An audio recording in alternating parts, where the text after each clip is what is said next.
Soft and ഫ്ലഫിയായ ഈ ദോശ ഉണ്ടാക്കാൻ റാഗിയും മുതിരയുമാണ് വേണ്ടത്. അരി ചേർക്കുന്നില്ല. എങ്ങനെ ഉണ്ടാക്കാൻ നോക്കാമോ? ആദ്യം ഒരു പാത്രത്തിൽ 1 കപ്പ് റാഗി എടുക്കാം. ഇതിൻ്റെ കൂടെ തന്നെ 1/4 കപ്പ് മുതിര, അതായത് ഹോസ് ഗ്രാം, പിന്നെ 1 ടീസ്പൂൺ ഉലുവ, ഇതിൻ്റെ കൂടെ 2 ടേബിൾ സ്പൂൺ സാഗോ എന്ന് വെച്ചാൽ ചവ്വരി, ഇതെല്ലാം ചേർത്ത് ഒരു പാത്രത്തിലെടുത്താൽ മതി. ഇതെല്ലാം കൂടെ നല്ലപോലെ ആദ്യം കഴുകാം. ശരീരഭാര നിയന്ത്രണത്തിന് ഡയറ്റ് ചെയ്യുന്നവർക്ക് കഴിക്കാൻ പറ്റിയ ദോശയാണിത്. ഇനി വീണ്ടും ഇതിൽ വെള്ളം ഒഴിച്ച് 8 മണിക്കൂർ സോക്ക് ചെയ്യാം. ആരോഗ്യകരമായ ഭക്ഷണം ശീലമാക്കാനും ശരീരഭാരം കുറയ്ക്കാനും ആഗ്രഹിക്കുന്നു എങ്കിൽ തീർച്ചയായും മുതിര ഭക്ഷണത്തിൽ ഉൾപ്പെടുത്താം. പ്രോട്ടീൻ റിച്ചായ റാഗി കഴിച്ചാൽ വേണ്ടത്ര പ്രോട്ടീൻ കിട്ടും. അങ്ങനെ ശരീരഭാരം കുറയ്ക്കാനും പറ്റും. 8 മണിക്കൂർ കഴിഞ്ഞ് കുതിർന്ന റാഗിയും മുതിരയും അതിലുള്ള വെള്ളം മാറ്റി പാകത്തിന് ഉപ്പ് കൂടെ ചേർത്ത് ഗ്രൈൻഡ് ചെയ്യാം. ഒരു സ്മൂത്ത് ബാറ്ററാണ് വേണ്ടത്.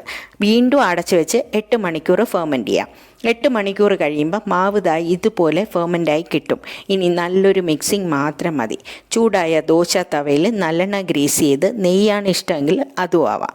ഇനി 1 സ്പൂൺ മാവൊഴിച്ച് പരത്തി ഫ്ലെയിം മീഡിയം ആക്കി തിരിച്ചും മറിച്ചുമിട്ട് ദോശ ഉണ്ടാക്കി ഇഷ്ടമുള്ള ഏത് കറിയുടെ കൂടെയും കഴിക്കാം.